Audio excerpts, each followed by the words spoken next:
जन सुराज में उम्मीदवार कोई व्यक्ति प्रशांत किशोर या कोई व्यक्तियों का समूह पटना में बैठकर तय नहीं करेगा। जो साथी भी इस विचार को, इस प्रयास को समझकर इससे जुड़े हैं और जुड़कर इसको आगे बढ़ाने में अपना कंधा लगा रहे हैं, वही साथी मिलकर इसके उम्मीदवारों का चयन करेंगे। और उसी के तहत आप देख रहे हैं कि जन सुराज इस राज्य का पहला ऐसा दल है जिसने उम्मीदवारों की आवेदन की औपचारिक प्रक्रिया अभी शुरू कर रखी है। 12,000 के आसपास लोगों ने आवेदन दिया है बाकायदा फीस भरकर, और लोगों को ये अनुमति दी गई है कि जिन्होंने भी आवेदन की प्रक्रिया पूरी कर ली है वो अपना नाम, अपना कार्यक्रम, अपना प्रोफाइल संभावित उम्मीदवार के तौर पर अपने क्षेत्र में वो प्रचारित कर सकते हैं।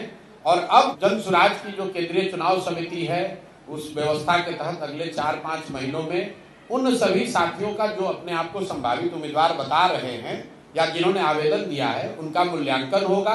और जन सुराज से जुड़े हुए लोग, पदाधिकारी, साथीगण, इसके संस्थापक सदस्य, सब लोग मिलकर जिसके नाम पर मुहर लगाएंगे वही जन सुराज का उम्मीदवार होगा।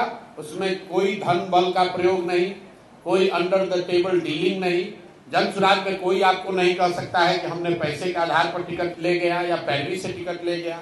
जहां तक रह गई बात की दूसरे दल से आने वाले लोगों की, तो भाई जब बिहार में दूसरा कोई विकल्प ही नहीं था तो वोटर के तौर पर भी आप किसी न किसी को वोट देते थे। बहुत सारे अच्छे लोग जो राजनीति करना चाहते हैं वो बेहतर विकल्प के अभाव में किसी दल के साथ थे। अगर वो आज हम लोग के साथ जुड़ रहे हैं तो उस पर प्रतिबंध नहीं लग सकता है। और इस पर व्यापक चर्चा हुई है जन सुराज में 2 बरस कि क्या हम लोग को प्रतिबंध लगा देना चाहिए कि दूसरे दल से आए हुए लोग इसमें चुनाव नहीं लड़ सकते हैं। और सामूहिक निर्णय यह है कि नहीं, प्रतिबंध नहीं लग सकता है, क्योंकि बहुत सारे अच्छे लोग दूसरे दलों में हैं जो कि आकर जन सुराज के प्लेटफॉर्म को मजबूत कर सकते हैं।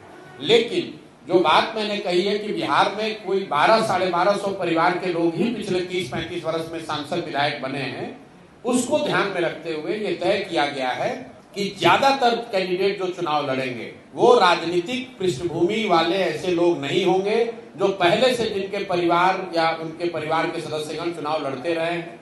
कुछ अपवाद जरूर हो सकता है, लेकिन 2/3 से ज्यादा लोग जन सुराज में वही चुनाव लड़ेंगे जो शायद जीवन में पहली बार चुनाव लड़ रहे होंगे। और ज्यादातर लोग ऐसे होंगे जिन्होंने कि शायद राजनीति ही अपनी पहली बार जीवन में शुरू की है। तो बहुत बड़ी संख्या में मोटे तौर पर नए राजनीतिक चेहरे आपको जन सुराज के टिकट पर चुनाव लड़ते हुए दिखेंगे।